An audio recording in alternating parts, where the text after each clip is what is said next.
Je vais vous présenter maintenant nos deux conférenciers. Donc, honneur à l'aîné. Donc, Serge Mongeau, écrivain, éditeur, militant et père de la simplicité volontaire au Québec. Puis il me disait tantôt, ben maintenant, il dit, je suis rendu pas mal le grand-père. Et puis François Italien, donc chercheur à l'Institut de recherche en économie contemporaine à l'IREC et professeur associé au département de sociologie de l'Université Laval. Donc pour la conférence, ce soir, chacun des conférenciers va voir une présentation d'environ une vingtaine de minutes et après on aura l'occasion d'échanger des questions et discussions avec eux autres. Donc sur ce, bonne conférence.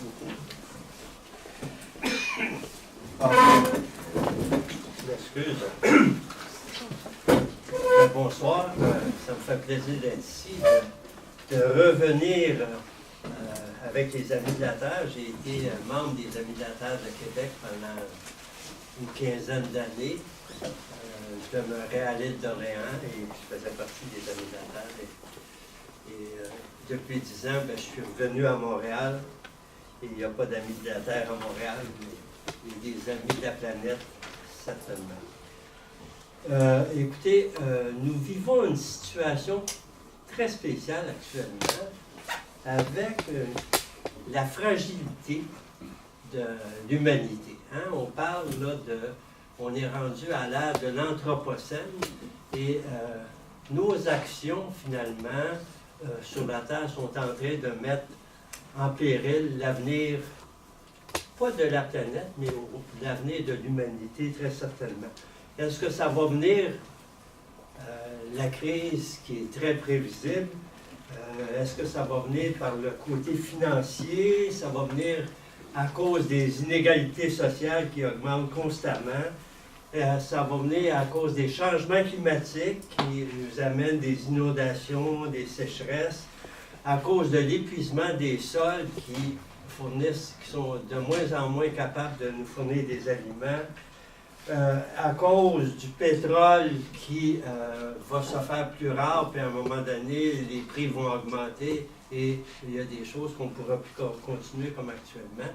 Ce qui est très clair, c'est qu'on s'achemine vers un effondrement de notre civilisation et, je ne veux pas être un prophète et dire ça va arriver à tel moment dans telle année, mais il y a déjà des gens qui nous disent que ça va arriver peut-être même avant 2025, ça peut arriver rapidement, ça peut prendre un peu plus de temps, mais ça va arriver très clairement.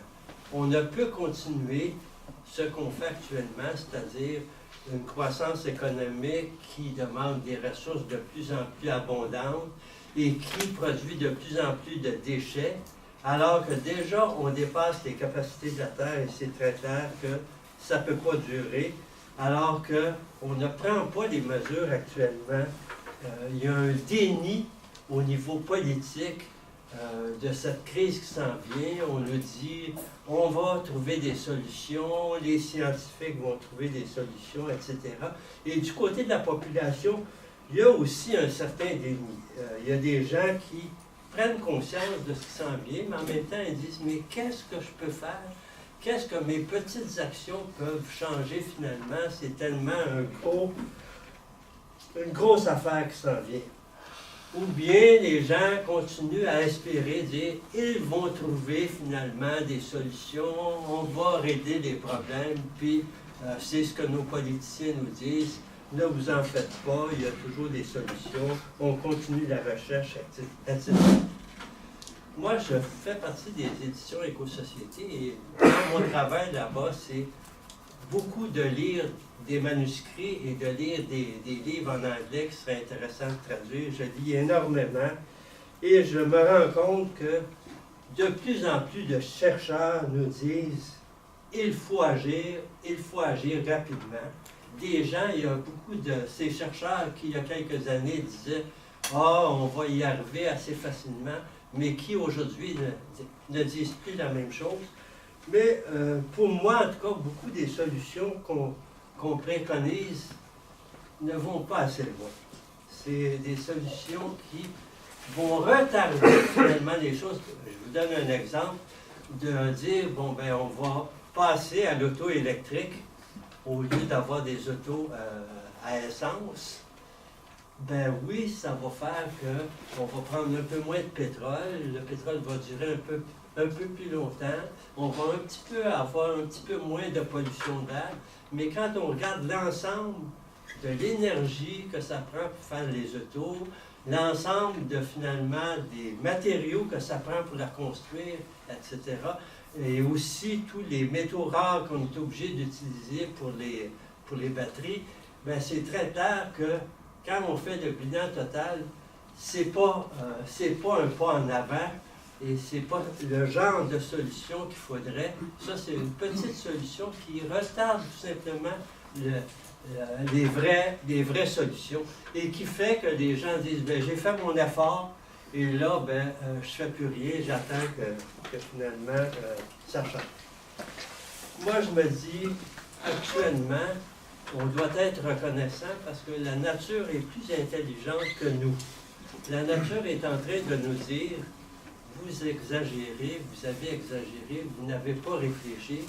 Et la nature est en train, avec le réchauffement climatique, de nous dire, bon, vous ne pouvez pas, vous ne devez pas continuer, il faut faire des changements. Et à ce moment-là, ben, il faudrait effectivement qu'on fasse des changements parce que la nature nous dit qu'on s'est éloigné en même temps de notre nature à nous autres. On fait partie, on est des créations de la nature et on fait partie de la nature. Par exemple, on est des êtres grégaires, on a besoin de relations avec les autres et dans notre société, on devient de plus en plus individualiste, on coupe de plus en plus les liens avec les autres. On a besoin de bouger, on a besoin de faire travailler nos muscles pour avoir une santé et notre société nous donne de plus en plus finalement des instruments qui font qu'on travaille de moins en moins. On a besoin de manger des aliments qui sont naturels alors on mange des aliments de plus en plus transformés et qui contiennent de plus en plus de substances qui ne devraient jamais se retrouver dans nos organismes. J'assistais la semaine dernière à une conférence de Marie-Monique Robin sur le Roundup qu'elle a donné à Montréal. Elle vient de sortir un livre, un excellent livre sur le sujet. Et ben, j'étais déjà convaincu, mais je suis sorti encore plus convaincu que jamais qu'il faut manger bio parce que, effectivement, dans tous nos aliments, se retrouvent finalement des produits chimiques qui ne devraient vraiment pas y être. En fait, notre monde continue à évoluer pour donner de plus en plus de confort à une petite minorité qui s'enrichit, le 1% ou je ne sais pas quoi, mais un petit peu plus que ça, qui s'enrichit et qui devient de plus en plus riche, effectivement, et qui produit en même temps une dégradation des conditions pour la classe moyenne. On le voit au niveau de la santé, par exemple, la santé des gens, on a atteint les sommets, puis de plus en plus, ben, ça commence à raccourcir la vie en bonne santé. Les gens, il y a des gens qui demeurent en vie plus longtemps, mais ce n'est pas de la vie en bonne santé. En même temps aussi, la qualité de notre vie qui est perdue. De plus en plus, on passe nos vies, la place principale dans nos vies, c'est le travail. On travaille de plus en plus et on est obligé de négliger à cause de notre travail le reste de notre vie de famille, de s'occuper de nos enfants, de s'épanouir, finalement développer notre esprit communautaire, etc. Ce qui est de plus en plus important actuellement, c'est de rentrer de l'argent pour être en mesure de consommer, de continuer notre consommation. Je pense qu'il faut changer notre monde et faire nous-mêmes de plus en plus, faire nous-mêmes le changement qui est nécessaire et les changements qu'il faut pour changer. Dans le monde actuel, c'est des changements très radicaux, c'est un changement global de nos sociétés qui doit être fait par la base et non imposé par en haut. Donc, c'est à nous autres à le faire, ce changement. Et c'est pour ça que je continue à penser que la simplicité volontaire, c'est un élément essentiel dans notre société. De plus en plus, la simplicité volontaire est importante parce que ça nous permet finalement de retrouver une certaine autonomie. Hein? À partir du moment où on consomme moins, on a moins besoin d'argent. Et si on a moins besoin d'argent, on travaille moins. Si on travaille moins, on a plus de temps. Plus de temps pour faire soi-même des choses. Donc, il va faire, on est dans un cercle vertueux par rapport au cercle vicieux. Si on a plus de temps pour faire soi-même les choses, on a moins besoin d'en acheter. Et donc, on a moins besoin de travailler. Mais surtout, pourquoi c'est important la simplicité volontaire? C'est que ça nous libère, ça nous donne du temps pour nous impliquer dans les changements qu'il faut qu'on entreprenne dans notre société.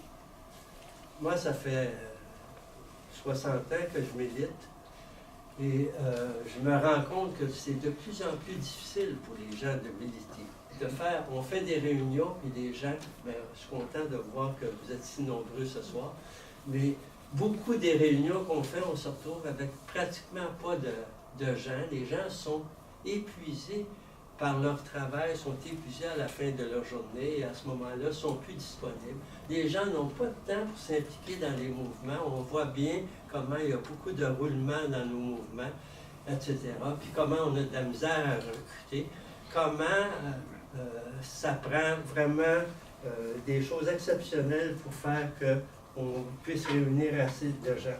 Alors, ce qui est important, c'est vraiment s'impliquer pour qu'on retrouve le sens de la communauté et qu'à ce moment-là, on règle nos problèmes ensemble au lieu de toujours tout simplement attendre que nos gouvernements agissent. Et si on veut que nos gouvernements agissent, il faudrait aussi qu'on se mobilise énormément pour les faire bouger. Globalement, c'est quoi les changements dont on aurait besoin? Je pense qu'il faut revoir finalement notre conception de l'urbanisme de nos villes. Finalement, au lieu de éparpiller les différentes fonctions, le travail à un endroit, la résidence très loin dans un autre endroit, le magasinage dans un troisième endroit, les loisirs dans un quatrième endroit. Il faut qu'on reconstruise finalement nos villes pour que tout soit à portée à pied ou de bicyclette. Ça, c'est une première chose, c'est clair.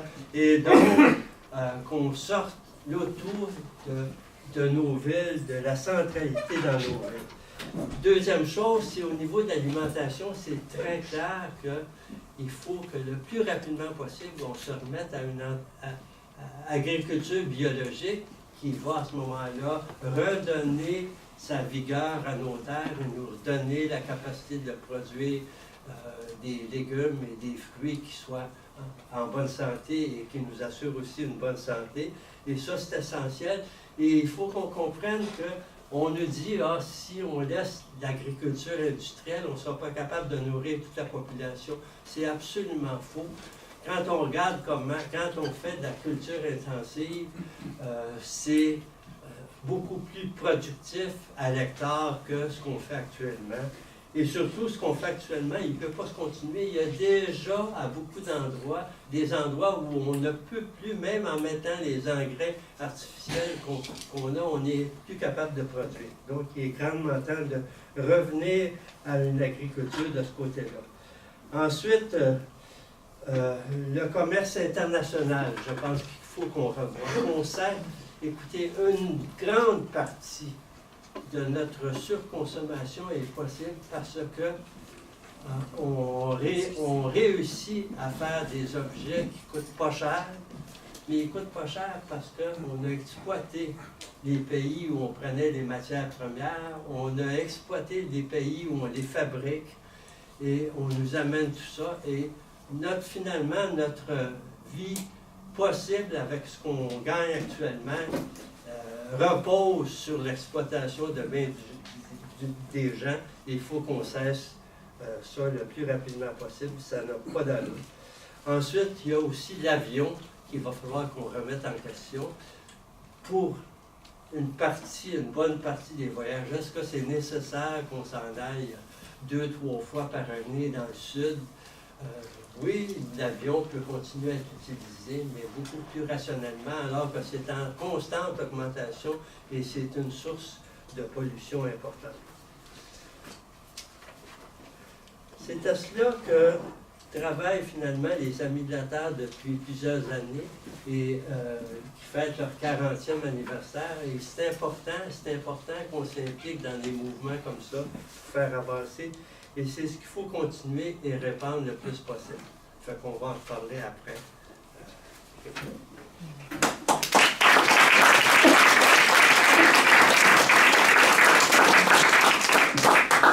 Bien, bonsoir tout le monde. Je suis très heureux d'être ici. J'ai accepté de bon cœur l'invitation de Michel et des Amis de la Terre pour discuter, présenter une réflexion de sociologue sur la question est-ce qu'on doit changer ou changer le monde, me disant que c'est une question simple, mais à mesure que le temps passait puis que la date de la présentation avançait, je commençais à réaliser dans quel pétrin je m'étais mis et je me suis dit aussi que j'allais réévaluer mon rapport d'amitié à l'égard des Amis de la Terre si oui ou non je vais être encore membre. C'est une blague.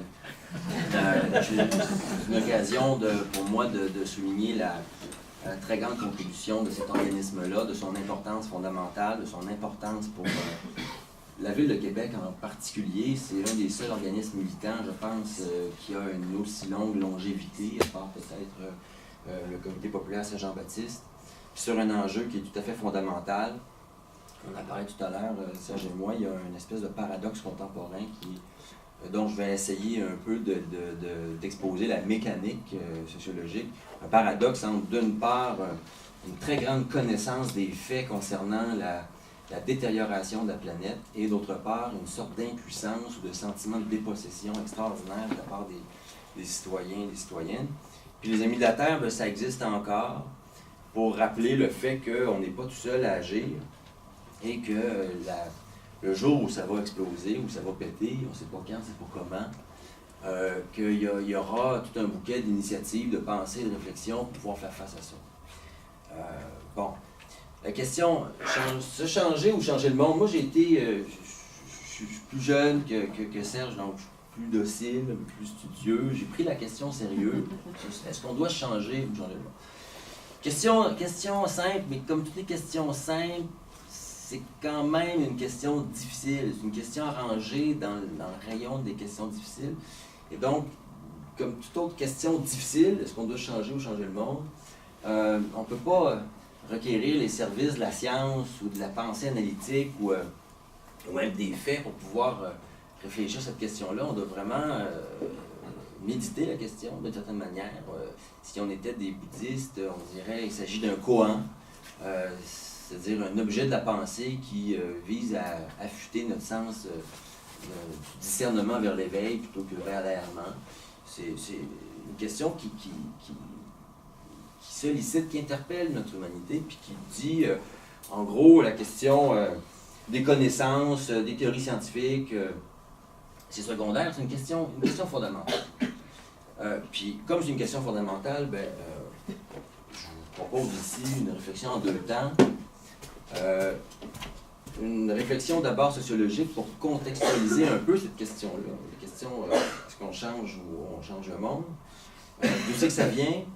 Puis je vais présenter très rapidement la thèse un peu simple que cette question-là, elle n'est plus adéquate par rapport au monde dans lequel on est. C'est-à-dire, elle est adéquate, mais il y a quelque chose qui est en décalage par rapport au monde dans lequel on est. Quelque chose qui s'est perdu, puis qui explique en grande partie le sentiment de dépossession dont je parlais. Ce qui ne rend pas la question inutile ou futile pour autant, mais qui explique une partie du désintérêt dans la place publique sur des questions fondamentales qui concerne notamment l'écologie. Deuxième moment de la réflexion, le paradigme du changement. Une manière très simple d'expliquer ça, si on veut vraiment changer, il va falloir qu'on change de paradigme. Puis changer de paradigme, c'est pas une chose qui est mince. Sinon, on peut se laisser enfermer dans le paradigme du changement. Puis le paradigme du changement, ça, on est dedans jusqu'ici.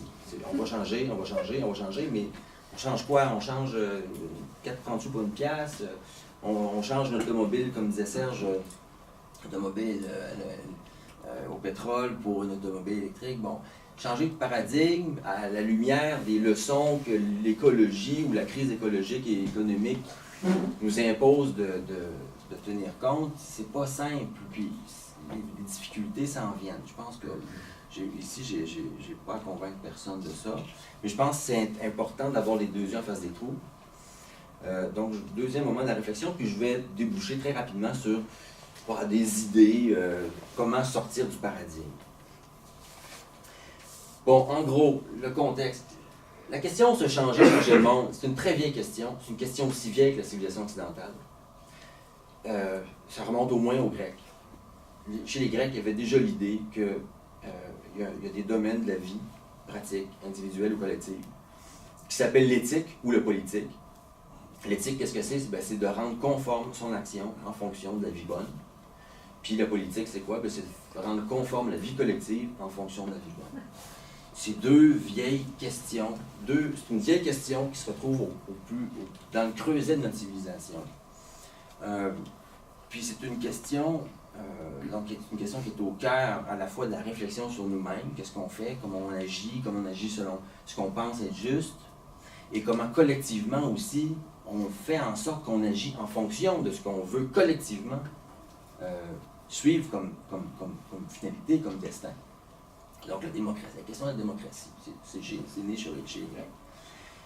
Puis les Grecs déjà avaient dans la tête que c'est interdépendant. Pas dire est-ce qu'on se change ou on change le monde. Cette affaire-là, éthique et politique, c'est interdépendant.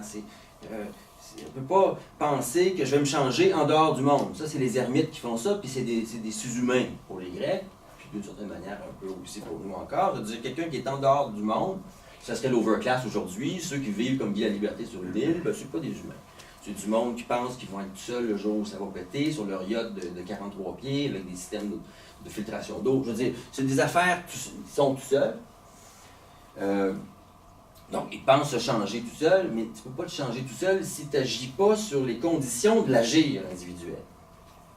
Et en même temps, on ne peut pas changer collectivement si ce changement-là n'est pas interprété, pris sur soi-même par chaque personne. Sinon, on a un changement de l'extérieur, un changement qui est imposé ou, pire, qui est l'objet d'une manipulation. Donc, la question, se changer ou changer la société, c'est bon. Puis, l'éthique et la politique, pour le dire de façon très simple, ça a accompagné le développement de la civilisation occidentale jusqu'à tout récemment. Dans le monde moderne, ça a amené aux révolutions. Les révolutions, c'est quoi? C'est l'idée qu'on doit recomposer la société, un ordre social qui soit juste, égalitaire, sans inégalité, sans discrimination, fraternelle, etc. Vous connaissez la chanson. Puis au 20e siècle, ça a été une gigantesque époque où on a radicalisé cette idée-là, qu'on devait recomposer un ordre social en fonction de la vie bonne, qui était celle, que le communisme a opérée, c'est le siècle des révolutions. En Occident, parce que c'est pas ici que la révolution a eu lieu, là. La révolution a eu lieu davantage dans les pays où on l'attendait le moins, c'est-à-dire là où il y avait des paysanneries. Puis en Occident, c'était plutôt les mouvements politiques, des mouvements comme les Amis de la Terre, le mouvement féministe, qui disaient en fait on doit recomposer la société en fonction de finalité. Puis en même temps, ça impose que chaque personne dans sa vie fasse des choix qui soient congruents, qui coïncident avec ça. Bon, je dis jusqu'à récemment, ce couple-là, éthique et politique, se changer, échanger le monde, aller ensemble. Je pense, au 20e siècle, il s'est passé quand même quelque chose de fondamental puis de gigantesque. Puis on est les héritiers, les héritières de ça, c'est que nos puissances d'agir nous ont dépassés. la capacité d'agir sur nous-mêmes, la capacité d'agir collectivement pour changer l'histoire, nous a échappé des mains. Puis elle s'est retrouvée entre les mains de puissances objectives qui aujourd'hui nous donnent l'impression, mais c'est pas juste une impression, c'est réellement, qu'elles peuvent agir sans nous. Système médiatique, système financier, technosciences, post-humanité. Il y a toute une série de systèmes aujourd'hui à l'échelle de la planète qui agissent sans l'être humain, qui agissent sans notre agir collectif et l'agir individuel. C'est des puissances d'agir qui se sont émancipées de la capacité humaine d'agir sur les individus et sur la collectivité. Puis on est dans ce monde-là. Puis ça explique une large part de la méfiance, du cynisme, du sentiment de dépossession, notamment chez les plus jeunes, vis-à-vis du rôle que le politique peut effectuer dans la vie sociale. Puis ils ont raison. À quoi servent les parlements, on pourrait se demander aujourd'hui. Dans un monde où les multinationales, grâce à des traités, se sont vus reconnaître des droits qui les soustraient aux législatures et aux droits constitutionnels, par exemple. Que peut faire, j'ai envie de dire, que peut faire une mère et un père dans une famille où il y a 2 ados avec des cellulaires branchés en temps réel. Puis oui, c'est la guérilla, là je parle vraiment d'expérience de cas où, c'est la guérilla pour dire, regarde, mets ça de côté un petit peu là. Il y a un sentiment de dépossession, puis c'est pas juste un sentiment. Il y a une dépossession réelle des personnes, des sociétés, vis-à-vis des puissances d'agir. Et cette dépossession-là, elle est compensée par plein de mécanismes. C'est extraordinaire aujourd'hui, les mécanismes de compensation idéologique pour pouvoir nous réconcilier avec l'état de fait. Le cinéma, la pub, la consommation, tout ce qui vise, un peu comme dans le film La Matrice, à nous plugger, puis à nous faire oublier qu'on vit une dépossession aux mains de la matrice, aux mains de la machine. Donc, se changer ou changer le monde, j'ai envie de dire, ça là, c'est une question qui était vraie au sens effectif du terme, qui pouvait effectivement changer les choses au 20e siècle. Mais aujourd'hui, on pose la question, est-ce qu'on va changer le monde ou on va changer soi-même? Bon, mais c'est une vraie question, mais c'est une question qui a perdu son effectivité. C'est ça que je veux dire. Il faut avoir les yeux en face des trous par rapport à ça. Puis, c'est une question qui est attachée à une certaine ontologie, c'est-à-dire une certaine manière d'être dans le monde, qui a accompagné le développement de l'Occident jusqu'à tout récemment. Puis on est des contemporains d'une rupture dans cette ontologie-là, dans cette manière d'être, où le politique, l'éthique ne sont plus déterminants à l'égard de l'effectivité historique puis de la vie des individus. J'ai envie de dire, même subjectivement, individuellement, il y a des personnes qui pourraient quasiment signer un acte comme quoi ils n'ont plus le contrôle d'eux-mêmes. Bon. Premier moment, pour mettre un peu la table. Ça ne veut pas dire que la question est inutile, comme j'ai dit, ou qu'elle est sans importance. Au contraire, on doit être attaché, ça me semble, c'est pour ça qu'on est ici, on doit être attaché à cette ontologie-là, cette manière d'être, de penser les choses, qu'on est acteur dans le monde, qu'on peut faire une différence. Cette différence-là, en ce moment, elle est marginalisée, repoussée aux confins, elle est quasiment loisée. Tu fais de la politique? Ah ben moi je joue au hockey. Mais elle a sa valeur, puis elle a son importance, puis d'une certaine manière, le jour où la patente va commencer à déglinguer sévèrement, nécessairement, on va devoir renouer avec le politique puis l'éthique. On va devoir renouer sur la question des finalités, qu'est-ce qu'on fait ensemble, comment on s'organise. C'est une question de temps. C'est peut-être juste en Occident, puis dans un certain nombre de pays, dans un certain nombre de villages ou de villes ou de lieux où on peut se dispenser de ces questions-là, parce que là où la crise rattrape les sociétés, ces questions-là rattrapent les personnes. Bon. La question du paradigme. On est, donc, penser la question de se changer ou changer le monde, la question, le mot commun de l'opposition, c'est le changement. question de changer de paradigme.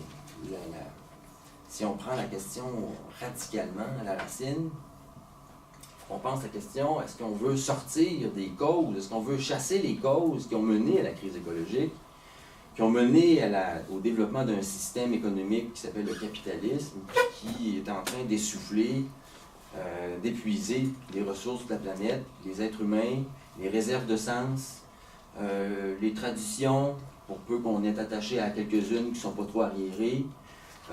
Bon, vous voyez l'affaire. Le Père Noël a quand même phagocyté Santa Claus. Bon. Puis le Père Noël, c'est une invention de Coca-Cola. Il faut donc questionner, il me semble, le paradigme dans lequel on est pour voir comment on peut sortir de ça puis le changer. Il y a plein d'obstacles à ça, changer de paradigme. Un d'entre eux, qui m'apparaît le plus important, en tout cas un des plus importants, mais disons dans le top 3, c'est le fait, Serge l'a évoqué, le fait en Occident en particulier, puis comme il y a eu un devenir Occident du monde du 20e siècle, ben c'est un peu rendu comme ça, pas mal, dans l'imaginaire mondial, là, la séparation des individus puis de la nature. Pour moi, là, c'est un obstacle extraordinaire. Comment c'est tricoter une indifférence des individus vis-à-vis du monde sur 3000 ans, avec des parenthèses, des temps morts, des tentatives de renouer, mais grosso modo, une séparation progressive des individus et du monde, qui est une des causes pour lesquelles on est face à un gros problème écologique. Une indifférence vis-à-vis des limites des écosystèmes. Comme je disais tout à l'heure, on n'a jamais su autant de choses sur la détérioration du monde, puis pourtant on voit une indifférence extraordinaire à l'égard de ça. Comme si ça nous concerne. On a toute une série de chiffres concernant les inégalités sociales, le caractère insoutenable du régime dans lequel on est. Et pourtant, on persiste à y adhérer puis à le défendre, d'une certaine manière. Bon. Élément de réflexion pour expliquer cette séparation-là. On est dans des sociétés occidentales, ça dépend comment on prend ça, mais admettons qu'on prenne ça sur le temps long. Les sociétés occidentales ont été pétries du monothéisme. Le monothéisme, qu'est-ce que ça a fait, le monothéisme? Ça a eu la mauvaise tendance à concentrer d'un côté le divin, puis de l'autre la création. Puis les religions monothéistes ont eu la fâcheuse tendance de mettre le divin en contact direct avec l'individu. Puis à mettre le reste, la création de l'autre bord, dans la grande catégorie du créer, déterminer, éventuellement des choses.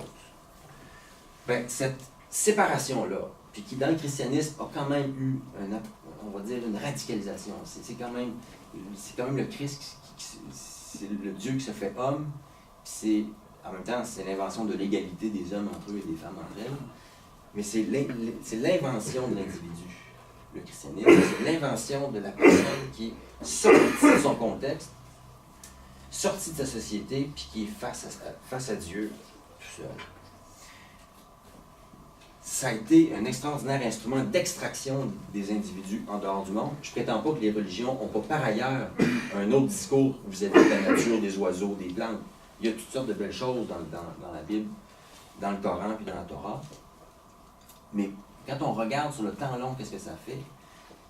Bien, ça a créé d'un côté ce qu'on appelle la liberté individuelle. Ça a été l'idée de l'individualité élue, divine.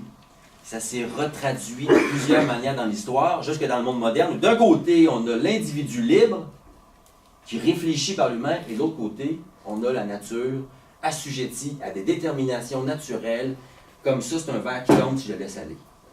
Puis on met dans cette catégorie-là les animaux, les plantes, les roches, un tas de gravelle, n'importe quoi, qui n'est pas la réflexivité dans son coin.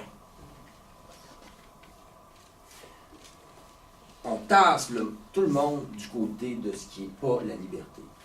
dans la détermination, puis il y a un asymptote. D'un côté, la liberté pure qui tourne en boucle, puis de l'autre, la détermination pure, c'est-à-dire la matière inerte, Bon, Descartes parlait des animaux. Descartes, c'était le cogito. Lui dit, je suis certain de rien, sauf que je suis. Puis ce qu'il y a devant moi, là, c'est peut-être un rêve. Puis je peux le connaître. Peut-être le connaître. Si je me connais moi-même, je vais pouvoir le connaître, mais c'est pas certain. Puis ce qui est devant moi, vu que ça ne réfléchit pas, ça n'a pas nécessairement d'ego, ben, c'est probablement quelque chose de déterminé, de créé, qui est inerte. Descartes parlait des animaux comme des automates. Bon, ça s'est traduit historiquement d'une manière extraordinaire. Dans les pays anglo-saxons, ben, ça a débouché sur le beau slogan que l'être humain devait désormais être le maître et le possesseur de la nature. Ultimement, ça débouche à quoi cette polarisation-là? D'un côté, la nature, la matière inerte, puis de l'autre, le sujet libre, individuel, ben ça débouche à l'idée qu'on peut manipuler ce qu'il y a de l'autre côté sans avoir d'arrière-pensée sur est-ce qu'il y a des droits derrière ça? Est-ce que je touche une propriété derrière ça? Est-ce que je bouleverse une dignité quelconque? Non. Je peux manipuler le monde selon les desseins fixés par le sujet libre. Puis ça a donné quelque chose que vous connaissez tous, mesdames et messieurs, ça s'appelle le capitalisme. Le capitalisme, ça repose essentiellement sur ça. Ça repose sur l'idée qu'on peut voir les êtres humains comme la nature, comme des choses qu'on peut manipuler. Pour autant où on les sort du règne du droit. Tout le monde sait ça. Dès qu'un travailleur salarié rentre dans la shop, du temps de Marx, c'était vrai, vous allez un petit peu moins, il n'y avait plus de droit. Il devenait la chose du capitalisme. Bon. Puis on est là-dedans aujourd'hui. C'est-à-dire on a des puissances qui tournent, qui manipulent en masse sur le plan génétique. Puis l'être humain lui-même, là, c'est la dernière, de last but not the least, c'est l'être humain. Là, avant, on était dans les saumons, on traficotait un gène de saumon, un gène de fraise, on va créer une nouvelle sorte de patate. Ah, là, on est, oh là, c'est une nouvelle affaire, là. Hey, chérie, c'est que là, on est en train de faire un être humain augmenté, là. C'est pas pareil, là. C'est pas juste, on va mettre la nature extérieure au service de l'être humain. Là, c'est l'être humain lui-même qui devient objet de sa propre manipulation. Bon. C'est un gigantesque problème. Comme disait un philosophe que j'aime bien, qui s'appelle Heidegger, on a probablement autant de temps devant nous à détricoter ce qui s'est fait que le temps que ça s'est fait. C'est-à-dire, pas 3000 ans, mais je veux dire, il va falloir... On est tellement pétri de ça, à notre insu, malgré nos bonnes intentions, que il faut le réfléchir à sa racine. Bon, ça c'est un problème. Pour terminer, juste des réflexions comme ça sur comment, humblement, modestement, j'envisage la chose. Sans mettre de côté toutes les bonnes idées, les bonnes intentions, les bonnes actions, il faut travailler fort. Mais juste 3 principes généraux pour une politique de changement du paradigme. C'est une grosse patente. Première affaire, il me semble absolument fondamental, mais ça, il y a plein de problèmes, mais il faut les envisager un à un. Une politique de la limite. On est dans un monde qui n'a plus de limite. Un monde au sens, on est dans une société qui dit qu'il n'y a plus de limite. Il y a d'ailleurs des films là-dessus, là, sans limite. Bon. On est dans le fantasme du sans limite. On parle même plus de la mort. Bon. Il me semble que pour renouer avec une politique écologique qui nous sortirait du paradigme qui nous a menés à des crises, on doit repenser la question de la limite, et ce ne sera pas facile.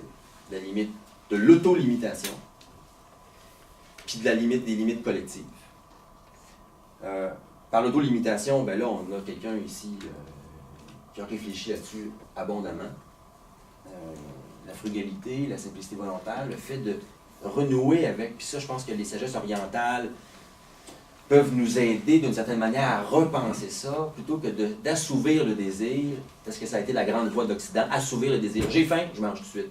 Puis je mange plus même, parce que l'estomac, ça grossit, puis on mange avec les yeux. Fait Alors que dans certaines voies orientales, ben, plutôt que de dire on va assouvir le désir, non, on va maîtriser le désir, puis éventuellement on va le faire décroître le désir. Parce que le désir, là, c'est une affaire, c'est toute une sagesse de maîtriser le désir puis de lui donner une forme.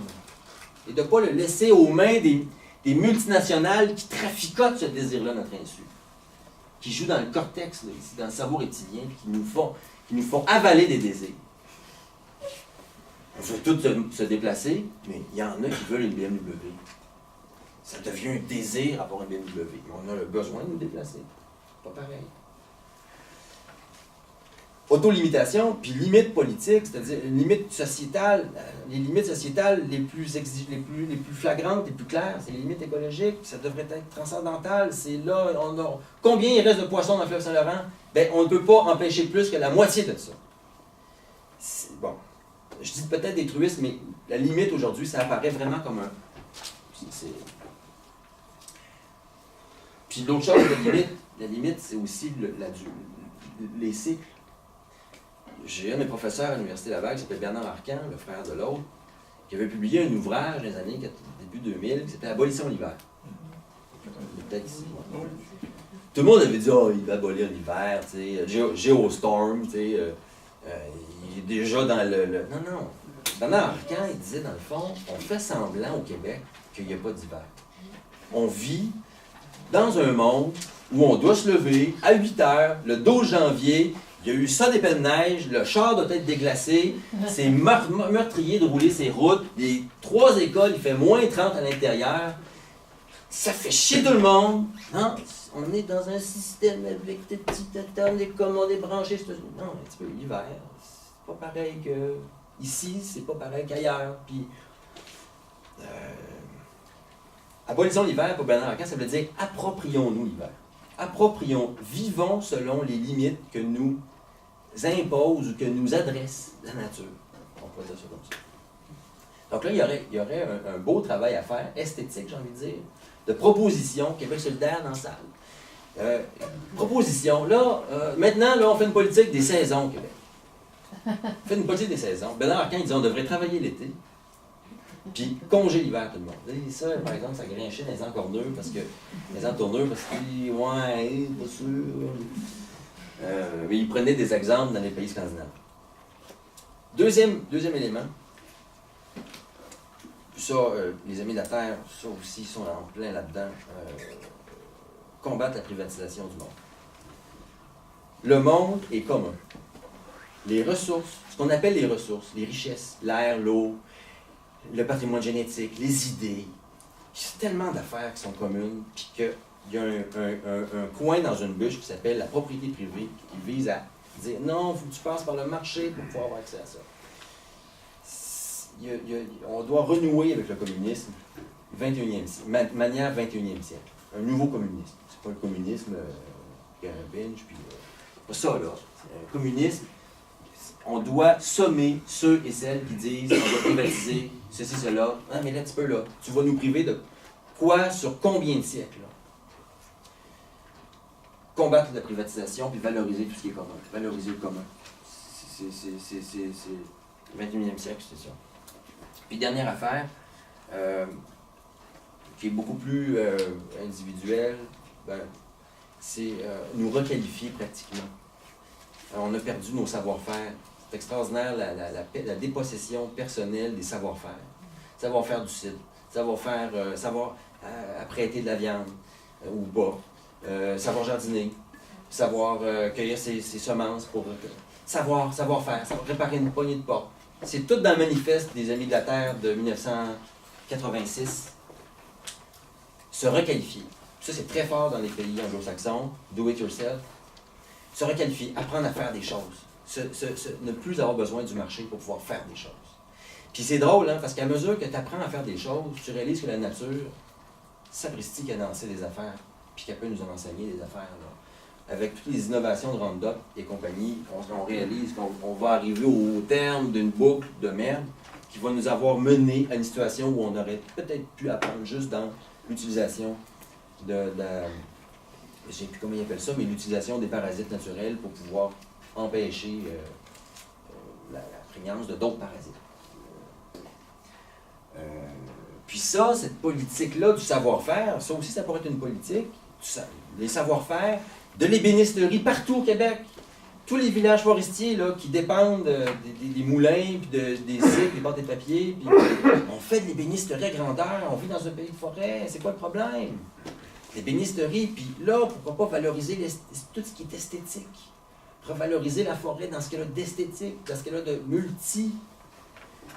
Les champignons, les odeurs, le paysage, puis pas réserver ça juste à la villégiature puis au bobo là, de Montréal. Là. Essayez. Les savoir-faire. Les savoir-faire, il y a une composante esthétique très forte, puis ça, l'esthétique, les formes, l'amour des formes, travailler avec les formes, travailler avec la nature. Puis la nature, c'est tellement productif qu'on peut apprendre d'elle, puis l'animer.